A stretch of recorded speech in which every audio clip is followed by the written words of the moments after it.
Okay, so I'm the last one. So yes. After that, you can all go and have some fun and eat some meals and have this as well.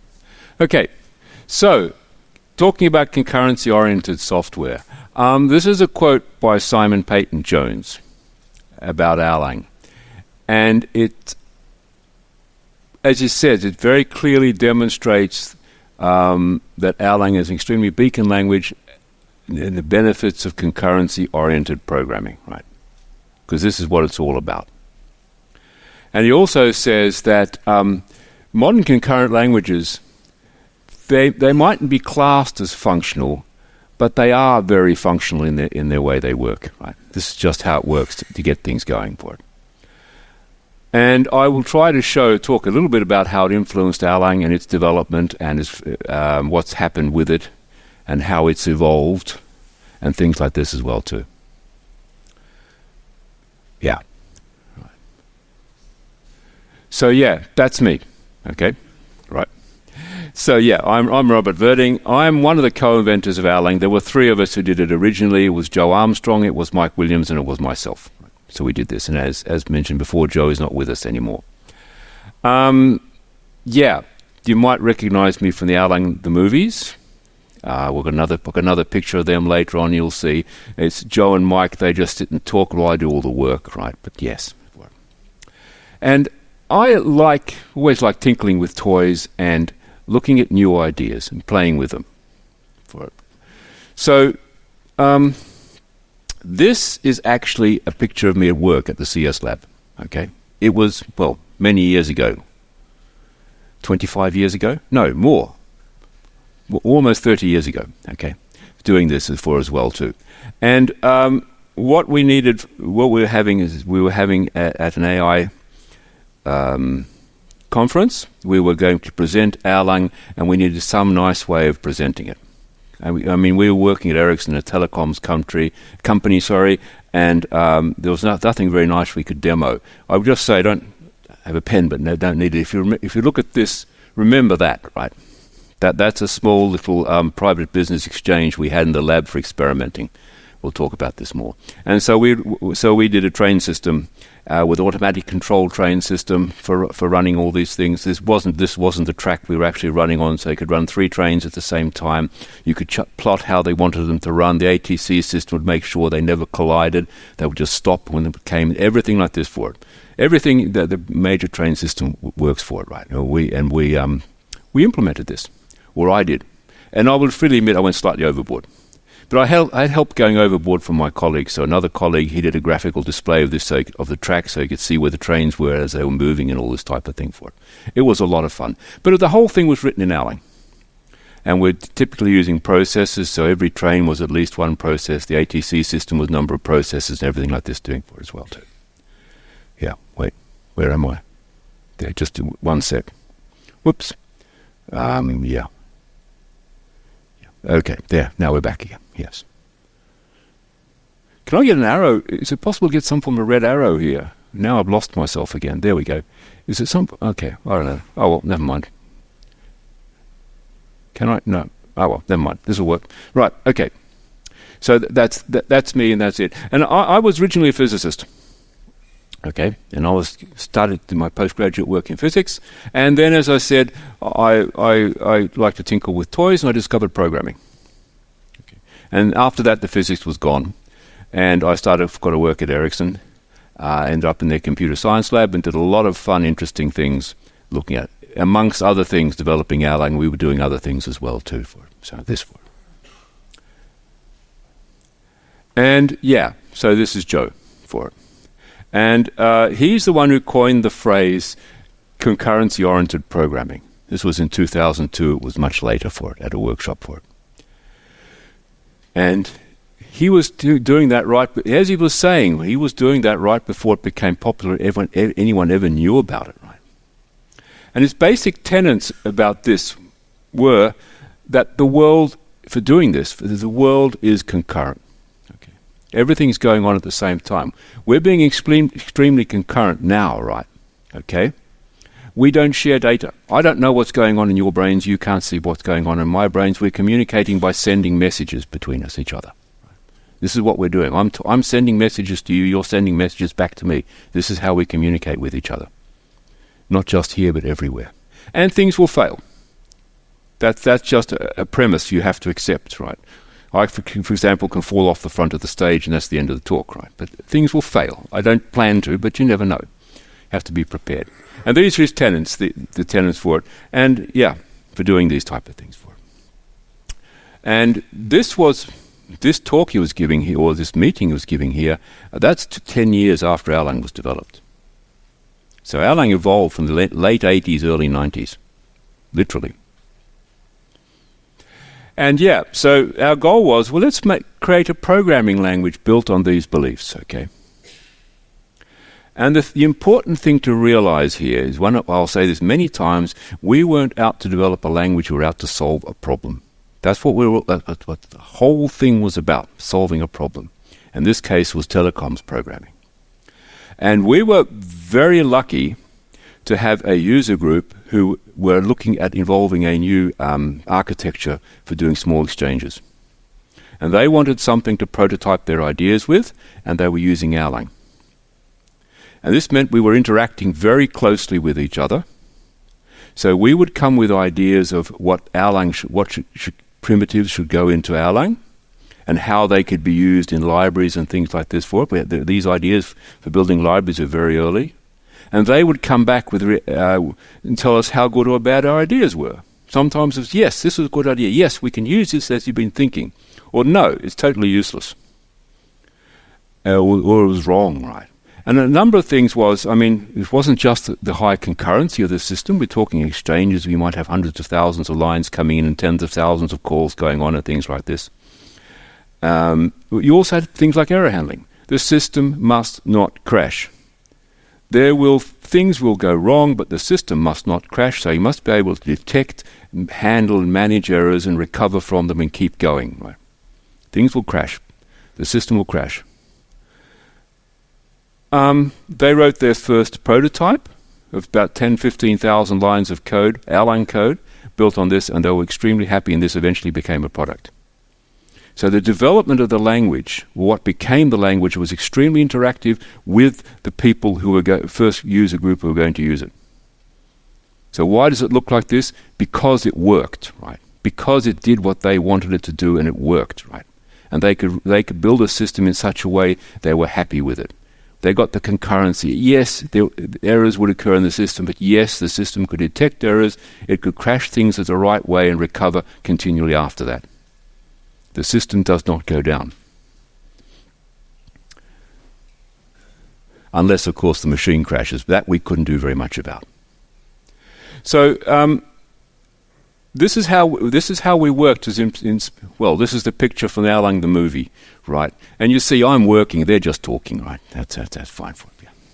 But we had this target application, and this is what we were using to develop the language. What became the language?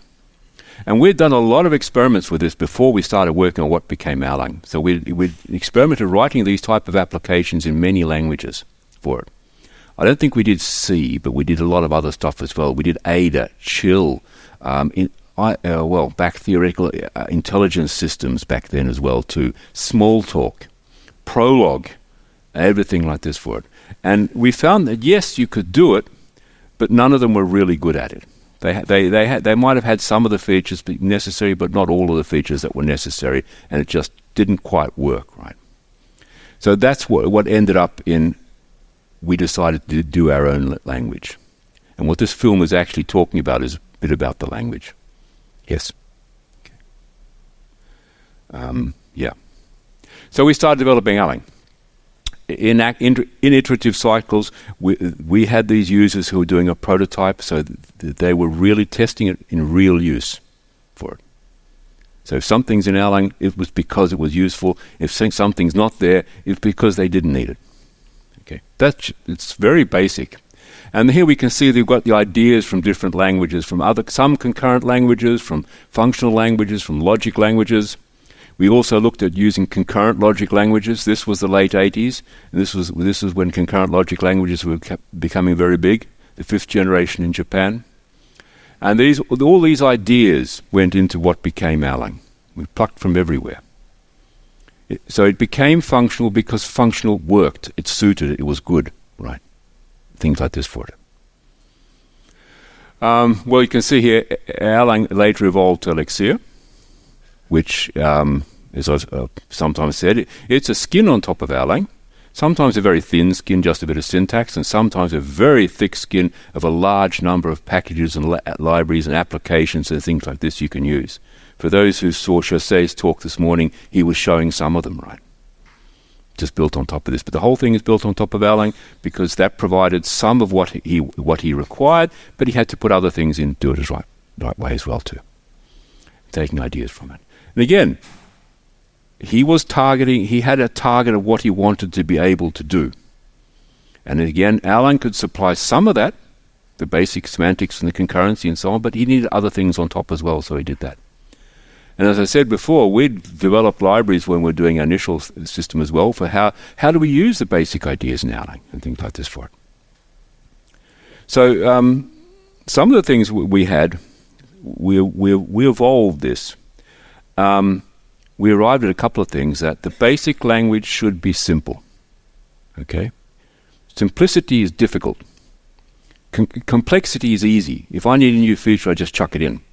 I just keep chucking in new systems the whole time, and after a while they start interacting with each other, and they get really messy. So you want simple, basic features in the language. But you need to get them right. Because with that, you can build everything on top of it. So if you look at the Erlang concurrency model, there are 5 primitives for that. The error handling mock, 5 primitives for doing these things. But they're right in the sense that you can use them to build whatever you want for it. And this took work. This took work. And again, as I was saying, we had these initial users who were using this for prototype and came back with feedback on our ideas. And again, as I said, sometimes we were right, sometimes we were wrong. Sometimes we developed this fantastic feature which they said, you're really fantastic, but we can't use it. We'd misunderstood the problem, basically. That's right. Yes, that happens, right? It happens. But here again, it's very specific for what we're doing. And yeah, object-oriented programming means only messaging. This is Alan Kay's definition of it, or ideas about this for it as well too. And it's messaging, local retention, protection, and extreme late binding of all things.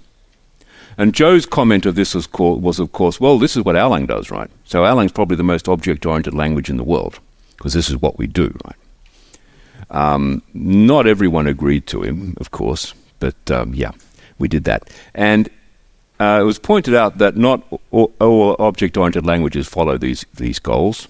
Things that have come later with inheritance and stuff break these, but yes, we're doing that. So it was quite fun. So what features do you want in Erlang functional languages to do these type of things for it? Okay, so now we're getting back to the functional side of it all. When do I have to stop, by the way? I'm just curious. I mean, I can keep going for an hour. There's no problem. Okay, don't worry. Okay, we'll go. Right, yeah. So, immutability. Yes, you need immutability in the system if you're going to do concurrency. You're going to have things running. You don't want processes being able to mess the data of other processes. That's just signing yourself off into disaster, right? So you want data immutability. Yes, they can share, but as long as the data is immutable, it works, right? It's safe to do that. So we want immutability for it. And yeah, the question is, of course, what is it? That's another problem. What we're doing here. So this is what we're saying for it.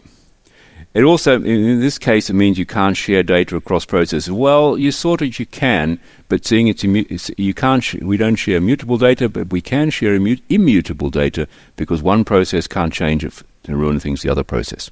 Okay? They can do it. It depends how you want to implement this. Yeah, if you want no shared memory, you want immutable data for it. And immutable data changes stuff, right? Not just changes data, makes things different, what's happened for it or what's going on for it. So some parts might remain the same, and some parts mightn't, but you don't really know what's going to happen in it. So we don't do this. We don't even allow variables to mutate in Erlang. Once you bind a variable, it's bound. That's it, right? We're very strict about this. Yeah. And the problem with immutability is that you can argue here quite successfully that if you can't do anything immutable stuff, then you can't make any changes. You can't talk with the outside world or get information from the outside world coming in, because that's basically immutable, or almost basically mutable, right? So how do you solve this problem? Okay. Now, Erlang has a few features that work around this. The message passing is one way. So you can send a message from one process to another and send a message back. That's fine. But that sort of makes you have mutability in some sense there, but the data itself is not mutable. We have things like ETS tables. I'm not going to go in. Those who know can ask me later. But they're not mutable. If you really want to spec, okay. So what we don't do, we don't do mutable, we don't do shared, we don't do global data. That's it, right? And ETS is global, but it's not shared and mutable. So yes, we don't do these things for it. If you have threads, shared memory is fine if you don't have mutable stuff. Otherwise, you're going to get problems with various threads writing stuff in, and then you need to do synchronization and locking and stuff like that, and it suddenly becomes extremely expensive. That's just, you would just want to avoid that. It's the plague, right? Yeah. So we need this fantastic picture. We need recursion. We need tail recursion. Because we can't use loops, because loops are built on the fact that you're mutating things in the loops, right? I'm incrementing my variable x for each value of the loop, or whatever it might be. You're updating stuff for it. We don't do that. We can't do that. So we don't have loops. This is not just this is all the way down, but we do it by having tail recursive functions. So I can write my loops in function calls, and then I get around the problem of immutability. But we also can do not just tail recursive functions, but we can do tail call functions as well too. So from the very beginning, we've been able to do tail calls, or last calls, depending on which paper you read describing it, right? So I mean, function A can call B, call C, call D, call A, and then loop around like this, and not just AAA like this as well too. We were using this, for example, for implementing state machines back in the old days. Well, still done internally now, but yeah. So we've had tail recursion, we've had tail calls for about 30 years. 32 years, to be honest, right, from the very initial systems. So for us, none of this is new at all, right? That picture, that comes from AI. That was Francesco asked for a nice picture about tail recursion. He got this wonderful thing up for as well too. It doesn't improve my confidence in AI, but still. Yes, I saw some of the talks today, but yes, we can do this for it. Yeah. So that we get around loop, we got around from the very beginning. This is from very early on, got around the problem of loops by having recursion and tail recursion and last call optimizations as well too. Actually, if you have last call recursion, you get tail call. You get tail recursion, but for free, right? It's just different function names. We've always had that. It wouldn't work without it. Lambdas and closures, yes, of course. Higher order functions are nice because they're nice for wrapping things up. You can wrap up things. This is just a very simple little example. So on the left-hand side, I've got two functions, double and bump. And what double does, it steps over a list of numbers and returns a new list with double all the numbers in it. Great. And bump here, that steps over a list and numbers and increments each number by one and returns a new list for them. They're very simple little functions here.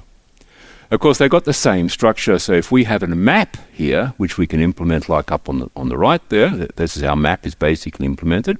I pass in a function and evaluates that function for every element of the list and returns a list of the return values. And I can implement double and bump like this, where I've split out what's to be done at every element and how the structures to work with. This is nothing strange. This is nothing surprising, right? This is typical things like this for it. We do this.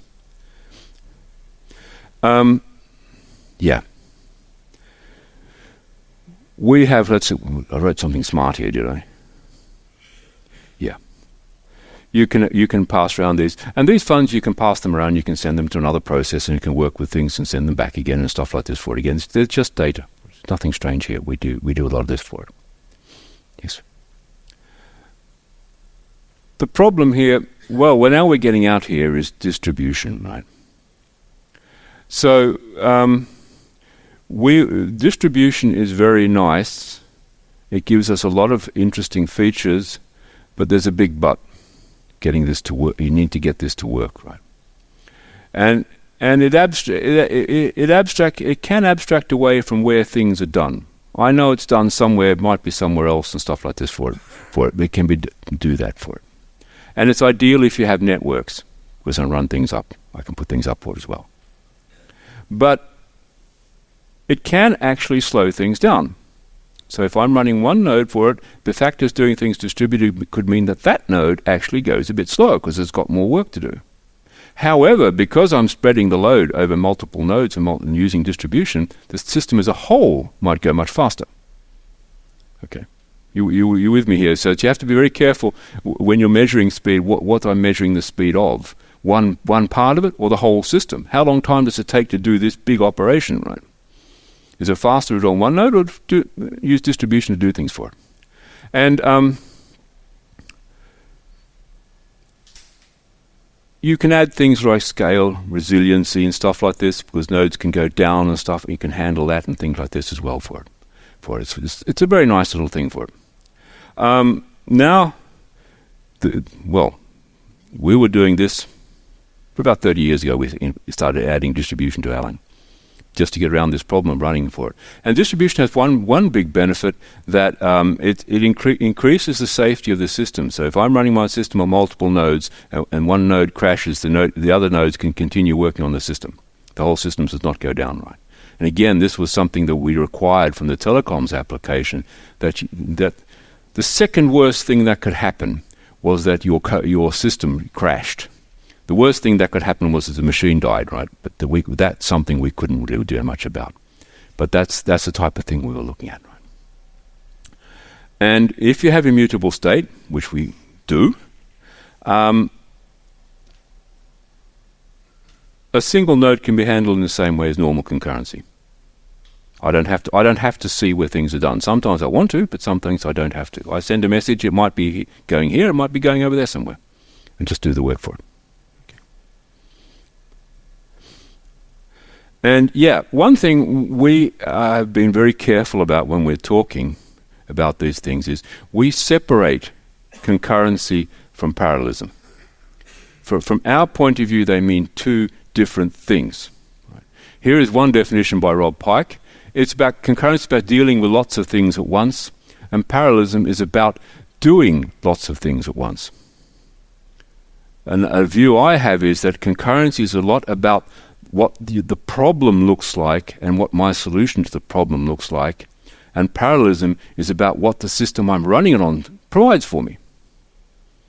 So if we're talking here, I'm running a web server. Now I can program my web server so that it can handle 100,000 connections coming into it, but running on one machine. So I have a lot of concurrency, but very little parallelism. That works fine, right? And there's this classic picture of it here, right? So I've got two tasks, A and B here, and A's got parts A1, A2, A3, and B's got B1, B2, B3.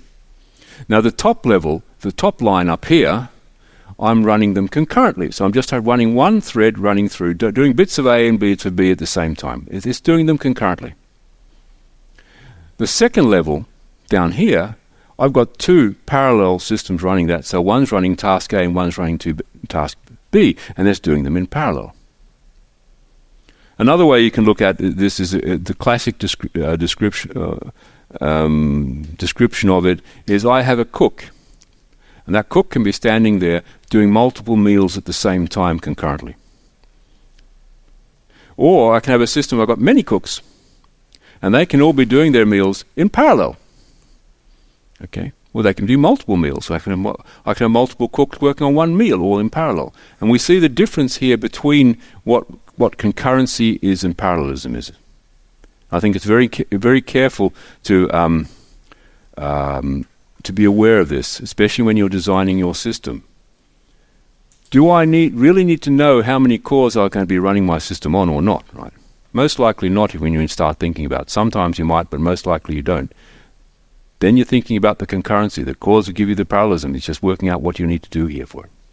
Again, this is something we were thinking about from very early on. This also gets back to distribution. It's the same thing with distribution. I'm running on many distributed systems or on one distributed system. This should pretty much do exactly the same thing, right? So yeah, this is the concurrency distribution bit. So immutability and concurrency can give you distribution for it. Again, we're requiring immutability of the data so we can pass things around safely and not do that for it. Yeah. So running in a system on a multi-core architecture, that is in many ways the same as running it on a distributed system, because it's providing parallelism. Okay, they're only on one chip, but it's the same thing. I've got multi-cores, I'm running multi-cores, it gives me a parallelism for it. But again, my system, how I've described my problem and my solution to it, is about the concurrency for it.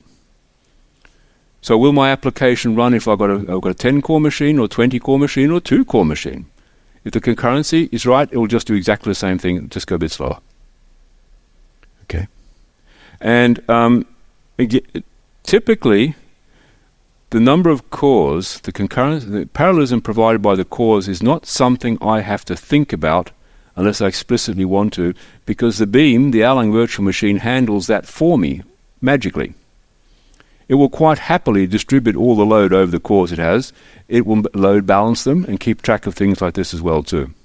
And the beam just does that for me. I can control it in some way, but I don't have to. It actually even goes the other way, which is quite fun, I think.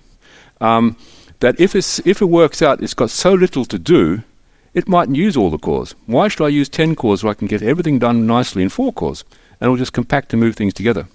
And that can be more efficient because you're doing less copying of memory and stuff like this for it.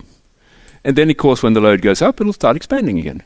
And this just does it internally. It's totally fantastic, to be honest. I cannot stop looking at the beam just getting impressed what they do. I'm not. If I go on much more, I won't stop. The thing here is that one thing you have to think about is that distribution and parallelism don't solve all your problems. There are things you cannot get around with. Amdahl's law. Does everyone know what Amdahl's law is? Some people do. Okay, this you really need to know, right? Amdahl's law says is that the minimum time it takes to do some operation is the shortest time it takes for one sequential part of that system to run. So if I've got something that takes 20 hours and I can spread it out, and there's one sequential bit that takes 1 hour, running the whole system will never take less than 1 hour. Okay? No matter if I run on 1 million cores, I've got this sequential thing that takes an hour, and that's how long the system is going to take, the minimum time the system is going to take. Okay? That you cannot get around for it. And yeah. It's a bit nasty when you start thinking about it, but yes, there's just no way around that. We do that for it. And multi-core architectures, again, we're getting back to shared memory, because then you've got locks and things like this. You have to do that in synchronization, and you're running multiple threads and all these things, and the whole thing starts getting complex. And unfortunately, the more cores you get, the more costly synchronization and locking is going to become. Okay, so it's not good for you. But yeah, this gives us scalability and reliability, especially distribution, because then a node goes down and then other nodes can keep on going on other machines and do the work. And typically you built your system so it can handle that and keep working. Right? They give you that. But again, here we see the difference. We see a difference between parallelism and concurrency. When I design my system, I'm thinking about concurrency, and it's the underlying system that I'm running it on, the machine that I'm running on, that gives me the parallelism if I have it or not. Yeah, this is just a panel discussion, well, just 2018. It's Joe on the left here, it's Francesco, and it's Carl Hewitt and Tony Hoare. And they were just talking about these problems with concurrent systems and what they wanted, what they required from it, and things like this for it. It's quite funny. Well, we did not know we had implemented the actor model. when we were designing the system. This wasn't a target for us for the concurrency to do the actor model.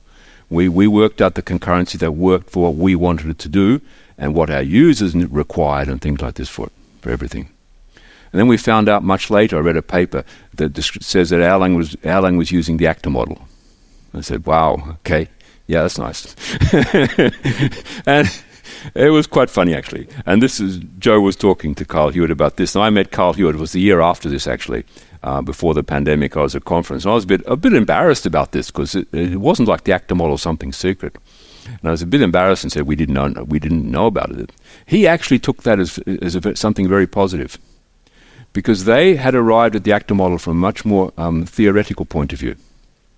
And we'd arrived at it from an extremely pragmatic point. We both basically almost met exactly in the middle, showing that this way of working with things is very good in both ways, both theoretically and practically as well too for it. So we just kept going for it. It was good. Unfortunately, he died the year after I met him, but yes. This was before the pandemic and everything happened, yes. Yeah. So why is this relevant today? What are we doing all this for?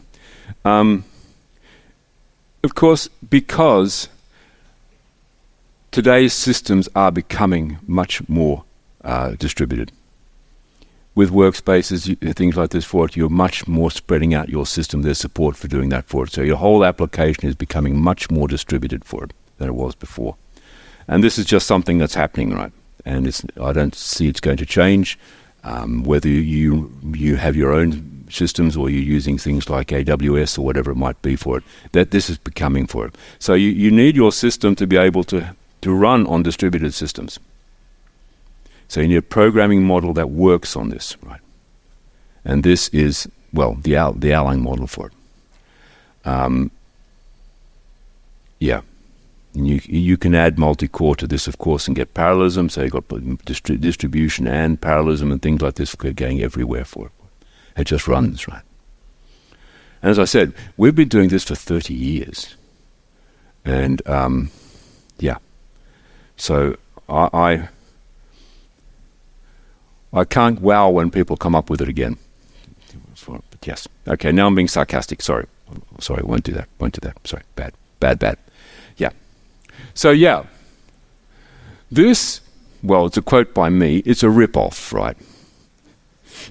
Any sufficiently complicated concurrent program in another language contains an ad hoc, informally specified, bug-ridden, slow implementation of half of Erlang. And it generally does, to be honest, right, if you see other things for it. Again, it works. And this is a rip-off from Greenspun. He wrote, any sufficient complicated C or Fortran program contains an ad hoc, informally specified, bug-ridden, slow implementation of half of Common Lisp. He was a Lisper. And I agree with him. Lisp rules, yes. Yes. Lisp rules, yeah, it does. Parentheses rule. I'm not going to get into it. I'm not going to get into an argument about syntax, but they will never end. But whatever syntax you choose, someone will love it and someone will hate it. So, but Lisp parentheses, it's extremely simple and it makes writing macros trivial. Well, okay. Just my final comment there. I see macros. They're a way to heaven and a way to hell, right? Depending on how you do what you do with them. So yes, yeah. The thing I think the important thing here is that what we found and what this shows more or less is that it is extremely hard to bolt these things on top of your language afterwards. That's a very central idea, or what we say, a thesis we have, or whatever you want to call it. That it's very difficult to do that because all these things start interacting with each other. You have concurrency, right? That interacts with how your language works. But there's just no way around that. What features your language has or doesn't have, and things like this for it, they interact with each other. If you do error handling, which Erlang does, because we had the requirement that the system must be able to handle errors. Just get over it, right? Things go wrong. How do we handle errors? How do we make sure things die? These features interact with the concurrency and the language features as well, right? So you have to get them working together. And putting things in afterwards is very difficult to do. And that that's one reason why Erlang took a couple of years to develop, was just working these things out in such a way and making it simple, which means we've had to change very few things afterwards. Now, some people see that the language has become stagnant, but we see it as more the fact we got it right from the beginning. For example, very simple case, distribution.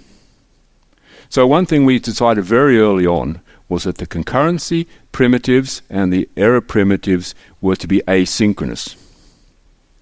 Because if you're going distributed over the net, you don't want to do bake in synchronous operations over the net, because they start getting really complex and heavy and stuff like this for it and go wrong. Keep everything asynchronous. And they are, except for one feature which someone didn't realize afterwards that was this. We made a couple of mistakes. I'll take them up at the end here, but yes. So the functional nature helped us a lot in building these things for it to do that. And if you look at Erlang, the Erlang language, it is actually a simple functional language. It's got a few idiosyncrasies of people don't like the syntax, and it's got a few other things as well too that people find strange. But it is basically a very simple functional language. It's dynamically typed, which you might love or you might hate, depending on what you're doing. That was also a requirement we had, because one of the requirements we had from the very beginning, you had to be able to update code on the fly while the system was running. And if you have a statically typed language, it means you couldn't change the types for doing that, because the type system's global, right? But we did not do that.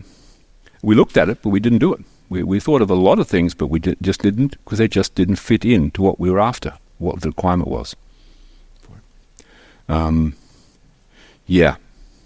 yes. And one thing I must push here, is the fact that we were from the very beginning working on a prototype. We had this prototype that we were supposed to help this other group do to look at the system, for designing the language. That was very, very, very critical for what the language became, because they could come and tell us, for building these type of systems, this works, this doesn't. This works, but we can't use it. We put I'll not take it later, but we put a big feature in that took a lot of stuff in, which was totally useless, and we removed it afterwards. But having the prototype meant we knew where we were going. What the language had to be able to do to work with, right? Not just features. For example, another requirement we had, a critical requirement: the system must not block. We can't stop and garbage collect for a minute. That was just not acceptable, right? So the system had to keep going the whole time. Was not allowed to block. Now, it might slightly come a bit late, but it wasn't very important. And so that we do, which means we don't call ourselves real time. We call ourselves soft real time. Hard real time, people say we're not real time, but again, it's enough for what we needed and what most systems that use today are doing. You can have timing constraints in, but sometimes you'll run over. That's okay. But never long, and the system will keep on going. And again, all this comes back to what we were designing the language for.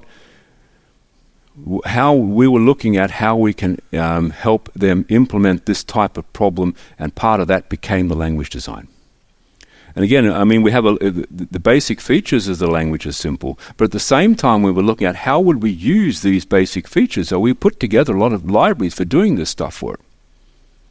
So, I mean, if you want to do a concurrent, say I want to send a concurrent message. So I send a message off to the other process, then I sit and wait for a reply. Then when the reply comes back, I'm happy. But maybe I don't want to sit too long, so I can put a timeout and say, I don't want to wait this long. Or maybe the other process dies in the meantime, so I want to find out the other process has died, so I now go back to it. And all these features, they're all parts of the basic primitives, with the 5 and 5 of basic primitives for it, so I can build whatever level of complexity on top of that, and I don't have to put it in the language. So that's why one thing, again, it took effort, and that's one thing why the language has evolved very little over the years. Because a lot of the things, most of the things you want to do, you can do with what you've got. And you put the libraries on top of it. I can just say one thing. This does not mean that the language hasn't been supported or evolved. Every new version has got fantastic new features internally in it as well too. The implementation just gets better and better and better and better every time. It's horrendous. Do you know about ASM-JITs? Oh, this is the last feature. Probably time for me to stop, isn't it? Yeah. Okay. Just ASM-JITs. Of course, we wanted JITs. So the OTP team at Ericsson who would do these, they were looking at how can we do JIT compilation and things like this for it as well too. They did lots of tests for it and when to use it, when not to use it, etc. It becomes very complex, also very limited and specific. Then someone, I don't know who, came up with a fantastic idea. Well, we'll just generate our normal beam code, the abstract machine code, and we'll do the JIT when we load it. So my compiler just generates nice efficient code, and then the loader says, "Oh, I can do ASM code on this." So it converts to assembler code at load time. It's just fantastic. It also means that, for example, I can still compile up my code on a Windows machine and run it on an ASM thing on a Mac instead, because it's just the code over it. It's just yeah, they did that. Sorry, now I'm getting wandering. But that's pretty much where I'm going. So yeah, I can take questions. I don't think I've missed anything here, but yeah.